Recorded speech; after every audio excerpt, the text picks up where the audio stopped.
Hello guys, welcome to the channel Gyan को centre of learning. बात करेंगे हम 17 अप्रैल 2024 के करंट अफेयर्स की। कुछ इंपॉर्टेंट टॉपिक्स हैं आज पेपर में आने लायक। पहला है केरोजन। ये एक हाइड्रोकार्बन है। होता क्या है, कुछ इस तरह से दिखता है ये। तो प्राइमरी सोर्स ऑफ हाइड्रोकार्बन जो कि रो के अंडरग्राउंड में पाया जाता है उसे कहते हैं केरोजन। ठीक, ये ऑर्गेनिक मैटर के लम्प्स होते हैं, मतलब गांठ होती है ऑर्गेनिक मैटर की। ठीक, ये वो पोर्शन है जो कि नेचुरली ओकर करता है ऑर्गेनिक मैटर में। ठीक, नॉन एक्सट्रैक्टेबल होता है ये। ठीक, सॉल्वेंट्स के ज़रिए इसको निकाला जा सकता है क्योंकि ये इनसॉल्युबल होता है सॉल्वेंट्स में। ठीक, 90% के करीब ऑर्गेनिक कार्बन को ये दर्शाता है सेडिमेंट्स में। ये ओकर होता है रॉक्स में जब थर्मल क्रैकिंग होती है बेसिकली। ठीक, ऑर्गेनिक कॉन्स्टिट्यूएंट्स जो होते हैं केरोजन की, वो होती है एल्गी या वुडी प्लांट मटेरियल जो होती है। ठीक, केरोजन्स को टाइप 1, टाइप 2, टाइप 3 के टर्म्स में डिफाइन कर सकते हैं। टाइप 1 की अगर बात करेंगे तो ये एल्गल होते हैं, एमोरफस। ठीक, टाइप 2 की अगर बात करेंगे तो ये मिक्स टेरेस्ट्रियल होती है, मरीन सोर्स मटेरियल से आती है। टाइप 3 जो होती है वो वुडी टेरेस्ट्रियल सोर्स से आती है और गैस को जनरेट करती है। Next, lake Kariba, water level dropped. अब लेक एक इंटरनेशनल लेवल का, इंटरनेशनल ज्योग्राफी का क्वेश्चन है, टॉपिक है, पेपर में आने के 100% चांसेस है। ठीक, यहाँ पे वाटर लेवल कम हुआ है तो लेक कारीबा जो है ये जिम्बाब्वे में है, पेपर में आ सकता है। कहाँ पे? जिम्बाब्वे में। वाटर लेवल जो ड्रॉप हुआ वो किस वजह से हुआ है? एल नीनो ड्रॉट की वजह से। लेक कारीबा की ही क्यों बात क्यों हुई है? क्योंकि ये वर्ल्ड का सबसे लार्जेस्ट मैन मेड लेक है और रिजर्वेयर है बाई वॉल्यूम। ठीक, क्षमता के आधार पे। और ये लाई करता है जाम्बिया और जिम्बाब्वे के बॉर्डर में। 200 किलोमीटर की डाउन स्ट्रीम है यहीं से ही विक्टोरिया फॉल्स इसका नाम है। ठीक, यहाँ पे कारीबा डैम भी है, लेक के नाम पे रखा गया है। ठीक, और कारीबा जॉर्ज भी है जो कि जाम्बेजी रिवर पे मौजूद है। कारीबा डैम जो है डबल आर्क वाल से बना हुआ है। ठीक, ये आर्क इस तरह की होती है, डबल आर्क ये। ठीक है, और कारीबा जॉर्ज को बनाया गया बेसिकली जाम्बिया और जिम्बाब्वे के बॉर्डर को क्रॉस करने के लिए। नेक्स्ट बात करते हैं 23rd session of UN permanent forum on indigenous issues. तो क्या हुआ, ये मीटिंग हुई थी रिसेंटली न्यूयॉर्क यूएस में, जिसमें यूनाइटेड नेशन का परमानेंट फोरम था इंडिजीनियस इशू से रिलेटेड। इसका 23वां सेशन हुआ। ठीक, इसे UNPFII भी कहते हैं। 2000 में बना था ये, और ये एक एडवाइजरी बॉडी है यूनाइटेड नेशन के इकोसोक की, इकोनॉमिक एंड सोशल काउंसिल की। ठीक, economy, social development, culture, environment, education, health, human rights से रिलेटेड मैटर्स पे ये डिस्कशंस करते हैं और वहीं पे इम्प्रूवमेंट करने की क्षमता रखते हैं। ये यूएन की 3 बॉडीज़ में से एक है जो कि स्पेसिफिकली इंडिजिनस पीपल इशू पे काम करती है। ठीक, इसमें 16 इंडिपेंडेंट एक्सपर्ट रहते हैं मौजूद, और उनका टर्म रहता है 3 साल का एज ए मेंबर। उसके बाद री इलेक्ट या रीअपॉइंट किए जा सकते हैं 1 साल एक्स्ट्रा के लिए, मतलब कंटिन्यूसली लगभग 3 पे है तो 1 साल एक्स्ट्रा 4 साल तक के लिए रह सकता है एक मेंबर वहाँ पे। ठीक, उसके बाद फिर उसको गैप लेना पड़ेगा 5-6 साल का, फिर दोबारा आ सकता है। 8 मेंबर जो इसमें वो गवर्नमेंट के द्वारा नॉमिनेट किए जाते हैं। इन 16 में से 8 गवर्नमेंट के द्वारा नॉमिनेटेड होते हैं और 8 जो है उसे ऑर्गेनाइजेशंस के द्वारा नॉमिनेट किए जाते हैं उनके क्षेत्रों के आधार पे। अगला, volcanic vortex rings. Volcanic vortex rings होती क्या है, कैसी दिखती है? दिखती ऐसी है, होती क्या है, बात करते हैं। तो माउंट एटना जो है, जो लार्जेस्ट वोल्केनो है यूरोप में, माउंट एटना, याद रखना नाम, mount Etna, largest volcano in Europe. ठीक, ये वर्ल्ड के मोस्ट एक्टिव वोल्केनोज में से एक है। ठीक, इसमें परफेक्ट रिंग्स ऑफ स्मोक बनते हैं हवा में ज़्यादातर, जिन्हें वोल्केनिक वोर्टेक्स रिंग्स कहते हैं। वोल्केनिक वोर्टेक्स रिंग्स जो होती है गैस से जनरेट होती है वाटर वेपर के फॉर्म में, और ये क्रैटर में वेंट हो जाती है।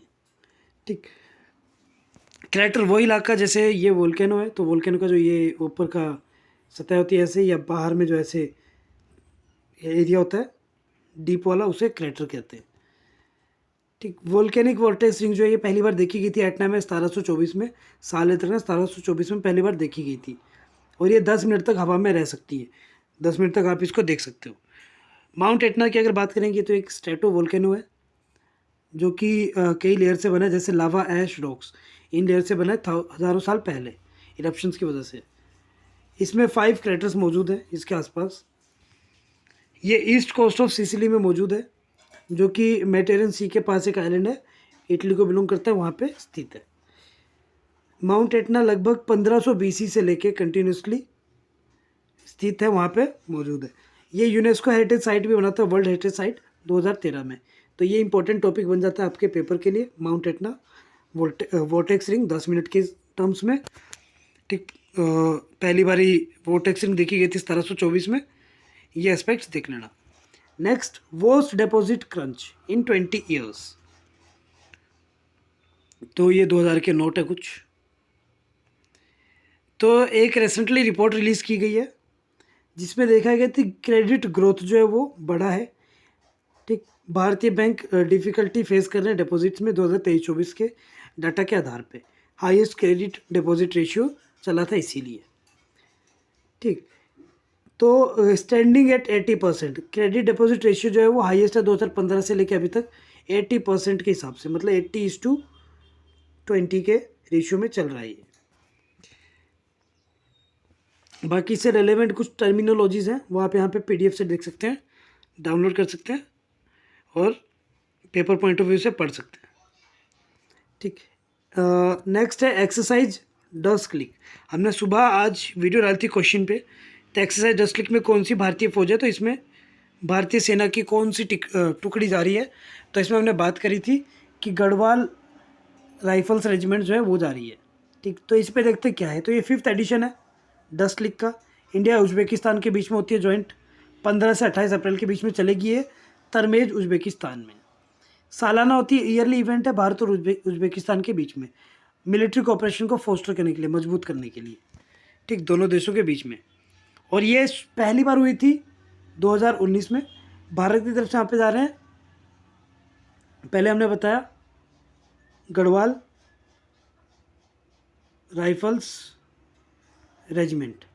ठीक, 2 वुमेन ऑफिसर भी यहाँ पे पार्टिसिपेट करेंगे इस साल। तो ये इंपॉर्टेंट एस्पेक्ट बन जाता है आपके डिफेंस के पेपर के लिए, CDS वगैरह के लिए। नेक्स्ट, स्पेशल रुपी वॉस्ट्रो अकाउंट, SRVA। स्पेशल रुपी वॉस्ट्रो अकाउंट क्या है? तो SRVA एक अकाउंट है जो कि डोमेस्टिक बैंकों को दिया जाता है फॉरेन बैंक के आधार पे, मतलब उसकी करेंसी के आधार पे कि भैया यहाँ पे उस करेंसी को चलाओ। ठीक, एडिशनल अरेंजमेंट है ये एग्जिस्टिंग सिस्टम में, जो कि फ्रीली कन्वर्टेबल है करेंसीज के लिए, मतलब आप कोई भी करेंसी को कन्वर्ट कर सकते हो। ठीक, तो यहाँ पे बात हुई है रुपी टू क्यात कन्वर्जन की। ठीक, इसके 3 इंपॉर्टेंट कंपोनेंट होते हैं। पहला होता है इंपोर्ट एक्सपोर्ट, जो कि डिनोमिनेटेड होना चाहिए, ठीक, डोमेस्टिक करेंसी के आधार पे जैसे रुपी। दूसरा, exchange rate between trading partner की जो करेंसी है वो। तीसरा, फाइनल सेटलमेंट, जो कि डोमेस्टिक करेंसी में होना चाहिए रुपीज़ के आधार पे। Next, satellite calls. Satellite calls की अगर बात करेंगे तो फ़ोन करते हो सैटेलाइट वगैरह हुई। ठीक, तो ये कुछ इस तरह का सिस्टम दिखता है एक्चुअल में जब आप फ़ोन करते हो सैटेलाइट्स वगैरह। तो चाइना के साइंटिस्ट ने रिसेंटली डेवलप किया है वर्ल्ड का पहला सैटेलाइट, जो कि इनेबल करेगा स्मार्टफोन को कि भैया आप बिना सिम से भी कॉल कर सकते हो बाईपासिंग मोबाइल टावर्स। ये इनोवेशन कम्युनिकेशन एड्रेस करने के लिए कम्युनिकेशन चैलेंजेस को, जैसे इमरजेंसी होती है ड्यूरिंग डिजास्टर, मान लो आपके यहाँ पे आंधी तूफान आया, टावर गिर गया, नेटवर्क नहीं है, कैसे बताओगे कि आप परेशानी में हो? सैटेलाइट कॉल एक बेस्ट अल्टरनेटिव है, तो इसको चाइना ने डेवलप किया है। ठीक, ये तियांगतोंग प्रोजेक्ट के तहत किया इन्होंने। ठीक, जो तियांगतोंग 1 सीरीज़ है इसमें 3 सैटेलाइट्स हैं जो कि 36,000 किलोमीटर एल्टीट्यूड पे प्लेस की जाएंगी एशिया पैसिफिक रीजन पे। हुआवे की बात करें तो इन्होंने पहली बार इंट्रोड्यूस किया था फर्स्ट सैटेलाइट कंपेटेबल स्मार्टफोन, ठीक, जो कि चाइनीज़ मैन्युफैक्चरर ने फॉलो किया। अब अगला, import restriction on solar PV cells. तो सरकार ने रिसेंटली इंपोर्ट रेस्ट्रिक्शंस लगाए हैं इन सेल्स के लिए। तो ministry of new renewable energy जो है MNRE, इन्होंने मार्च 29 को ऑर्डर किया था कि रीइम्प्लीमेंट करने के 2021 की जो नोटिफिकेशन थी उसको। Approved list of model manufacture of social photovoltaic modules को, PV है फोटोवोल्टिक, इसे ALMM लिस्ट भी कहते हैं। ठीक, अप्रूव्ड लिस्ट के आधार पे जो डाटा है वो आपको यहाँ पे मिल जाएगा, आप डिस्क्रिप्शन से PDF डाउनलोड करके इसको गो थ्रू कर सकते हैं। ये स्टेटमेंट पॉइंट में आपको पूछा जा सकता है पेपर में।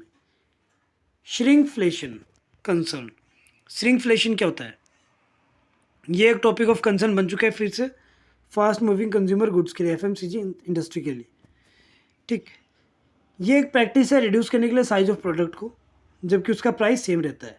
ठीक, हिडन इन्फ्लेशन का एक प्रकार, जैसे आप 10 रुपये का बिस्कुट लेते थे, पहले आपको 250 ग्राम मिलता था, अब वही 10 रुपये का बिस्कुट आपको 100 ग्राम मिल रहा है, तो ये स्किनफ्लेशन, श्रिंकफ्लेशन है। ठीक, इसमें क्वांटिटी और वॉल्यूम जो होती है वो रिड्यूस करी जाती है और प्राइस वगैरह अनचेंज ही रहता है। ठीक, अगला मैन 5CV, मेनिंजिटिस वैक्सीन। तो किस चीज़ के लिए है? तो नाइजीरिया पहला देश बना है इस वैक्सीन को रोल आउट करने के लिए। WHO के रिकमेंडेशन के आधार पे 5 स्ट्रेन को मेनिनगोकस बैक्टीरिया के को अवॉइड करने के लिए। इस वैक्सीन को फंड किया गावी ने, जो वैक्सीन अलायंस है। ठीक, उन्होंने लोअर इनकम कंट्रीज़ के लिए काम करता है। ठीक, नाइजीरिया जो है वो एक 26 मेनिंजिटिस हाइपर एंडेमिक कंट्री है अफ्रीका में, 26 में से एक कंट्री है। यहाँ पे रिसेंटली हुआ था नाइजीरिया मेनिंजिटिस, जिसे मेनिंजोकस कहते हैं। ठीक, जो कि सेरेगस ग्रुप C को बिलोंग करता है, और ये बहुत ही सिग्निफिकेंट नंबर ऑफ डेथ्स को कॉज कर चुका है रिसेंटली उस एरिया में। इसके सिम्टम्स है हेडेक, फीवर, स्टिफ नेक और कुछ फैटल डिजीजेस। ठीक, बेसिकली ये आपके ब्रेन और स्पाइनल कॉर्ड पे काम करता है, और एज ग्रुप 1 से 29 साल तक के बीच के प्राणियों को ये हो सकता है। वायरल भी हो सकता है, बैक्टीरियल भी, फंगल भी और पैरासिटिक पैथोजेंस के थ्रू भी। अगला बात करते हैं कांदुकुरी वीर सलिंगम, इनकी बर्थ एनिवर्सरी। कौन थे ये थे जिनकी बर्थ हुई थी 16 अप्रैल 1848 में, पिछले कल कुछ सालों पहले, और 27 मई 1919 में इनकी डेथ हुई थी। ठीक, तो ये कौन थे? ये राइटर और सोशल रिफॉर्मर थे मद्रास प्रेसिडेंसी के ब्रिटिश इंडिया के तहत। ठीक, इन्हें father of Telugu renaissance movement भी कहते हैं। ठीक, क्योंकि इन्होंने बहुत अच्छे कॉन्ट्रीब्यूशन दिए थे उस टाइम पे वहाँ पे। तेलुगु, संस्कृत और हिंदी पे इन्होंने अपने लिटरेट्स लिखे थी। ठीक, इनकी फर्स्ट नॉवल जो थी तेलुगु लिटरेचर में वो थी राजशेखर चरित्र, जिसके काफ़ी सारे प्लेस चलते हैं। इन्हें टाइटल दिया गया था गद्य तिकन्ना और तिकन्ना ऑफ प्रोज। ठीक, ब्रह्मो समाज इन्हीं से इंस्पायर्ड था, जो राजा राममोहन राय थे वो इन्हीं से इंस्पायर्ड थे। और पहला ब्रह्म मंदिर जो था आंध्र प्रदेश में वो बनाया गया था राजा मुंदरी 1887 में, इन्हीं के निर्देशों पे फोकस करके। ठीक, ये एक पॉलिटिकल रियाम में आए थे और पहले INC कांग्रेस को इन्होंने अटेंड किया था 1885 में। तो आज के करंट अफेयर्स के लिए इतना ही है, मिलेंगे कल अगले करंट अफेयर्स के साथ। Thank you and have a nice day. PDF के लिए आप डिस्क्रिप्शन से नीचे डाउनलोड कर सकते हैं, यहाँ पे लाइक का ऑप्शन है, प्लीज़ कर लो, सब्सक्राइब जरूर करें और शेयर भी पक्का करें। Bye bye, take care.